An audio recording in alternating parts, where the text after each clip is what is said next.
234 divided by 6. Here 6 is a divisor, so we need multiplication table of 6. 6 times 0, 0, 6 times 1, 6, 6 times 2, 12, 6 times 3, 18, 6 times 4, 24. To find out the multiplication table of 6, just like 6 with the previous step. 0 plus 6, 6, 6 plus 6, 12, 12 plus 6, 18, 18 plus 6, 24, 24 plus 6, 30. Okay, so now look, 6 goes into 2 0 times, as 2 is less than 6, so 0 times 6, 0, subtract 2, bring down this 3.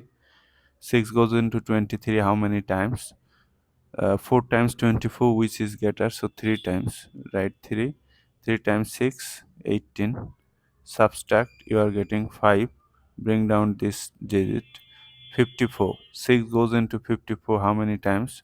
54 9 times, so write 9. 9 times 6, 54, subtract, you are getting 0. Since your remainder is 0, so we are done.